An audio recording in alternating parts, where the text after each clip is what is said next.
हमें ईमानदारी और अपनी एकता के बारे में सीखना होगा। और यहां पर यह याद रखने वाली बात है कि सच्चाई सबसे ज्यादा मायने रखती है और मंजिल तक पहुंचने के लिए आप कोई शॉर्टकट नहीं ले सकते, अपने नियम खुद नहीं बना सकते। हमें ये याद रखना चाहिए कि सफलता तब तक नहीं मिलती जब तक कि आप उसके लिए कठोर मेहनत नहीं कर लेते। सन 2002 में MIT's रॉबर्ट फेल्डमैन ने बताया कि देखा जाए तो अगर हम 10 मिनट किसी से बातचीत करते हैं तो 2 या 3 बार उनसे झूठ बोलते हैं, और इस तरह की स्टडी में अलग अलग तरह के रिजल्ट्स सामने आते हैं। लेकिन यह स्पष्ट रूप से दिखाई देता है कि हम ह्यूमन बीइंग में झूठ बोलने की आदत होती है। यहां पर जाहिर सी बात है कि झूठ अलग अलग तरह के होते हैं। कुछ झूठ बहुत छोटे तो कुछ बहुत बड़े, कुछ जिनका कोई महत्व ही नहीं होता, और कुछ ऐसे जो आपको बहुत ज्यादा हर्ट कर सकते हैं। लेकिन देखा जाए तो झूठ झूठ ही होता है।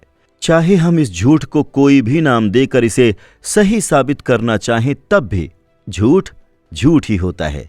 कभी कभी ऐसा महसूस होता है जैसे कि हम दूसरों की गरिमा को इग्नोर कर रहे हैं, उनके प्रति इनसेंसिटिव हो रहे हैं। देखा जाए तो हर हफ्ते हम मीडिया में कोई ना कोई ऐसी स्टोरी जरूर देखते हैं जहां एक जानी मानी हस्ती के बारे में कुछ इस तरह की बातें की जाती हैं जैसे उन्होंने किसी को धोखा दिया है या फिर किसी से झूठ कहा है।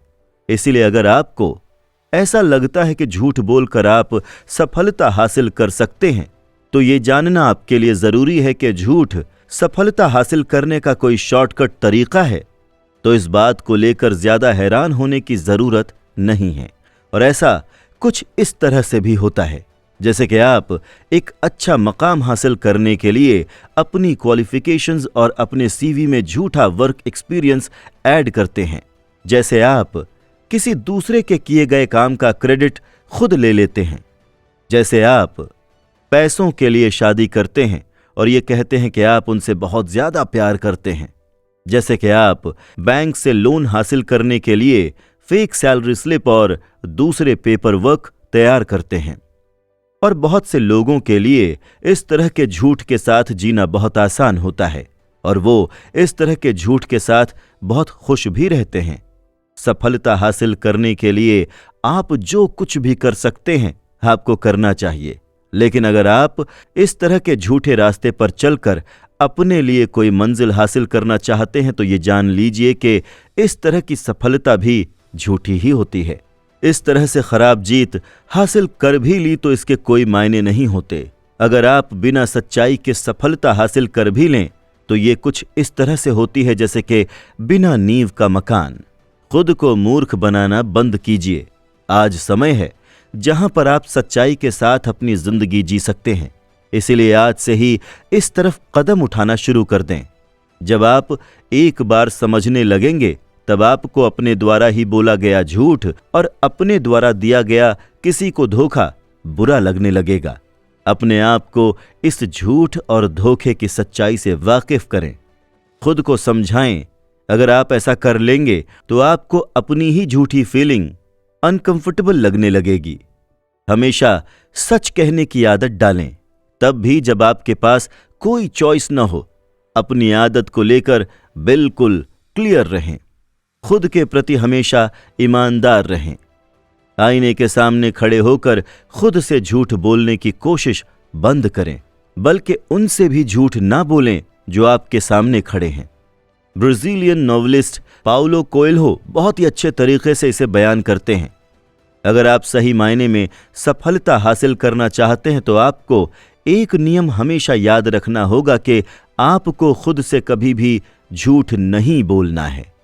आपके हर एक्शन का परिणाम सामने आता है। अगर आपने कभी किसी से झूठ बोला है या उसे धोखा दिया है तो ये बात आपको याद रखनी चाहिए कि इसका परिणाम आपको कभी ना कभी तो देखने को जरूर मिलेगा। अगर आप झूठ की बुनियाद के साथ कोई घर भी बनाते हैं तो आपका वो घर ताश के पत्तों के घर की तरह आसानी से बिखर जाता है और यहां तक कि झूठ के सहारे मिली आपकी रेप्यूटेशन, आपकी नौकरी और आपकी स्वतंत्रता तक छिन जाती है। अब लांस आर्मस्ट्रॉन्ग को ही देख लीजिए, उन्होंने कितनी सफलता हासिल की किसी को याद नहीं है। वो 7 टाइम विनर रहे, ये बात सब भूल चुके हैं। याद है तो सिर्फ उनका एक झूठ। बिल्कुल इसी तरह झूठ बोलने का रिजल्ट आपके सामने कुछ ऐसा आता है कि आप अपने आप को समझना ही बंद कर देते हैं। आपकी गरिमा, आपका मान सम्मान भी धीरे धीरे आपसे छिन जाता है। हो सकता है कि आपने सारी जिंदगी, खास तौर पर अपने करियर को बनाने के लिए ये झूठ बोला हो, लोगों के सामने ये प्रिटेंड किया हो कि आप एक यूनिवर्सिटी डिग्री होल्डर हैं और इससे आपको जॉब मिल भी जाए, लेकिन फिर भी कहीं ना कहीं ये डर रह ही जाता है कि अगर ये झूठ सबके सामने आ गया तब आपका क्या होगा। सवाल ये भी सामने आता है कि क्या आप एक झूठे व्यक्ति का लेबल लगाकर जिंदा रहना चाहेंगे? और जाहिर सी बात है कि आपका जवाब होगा बिल्कुल नहीं।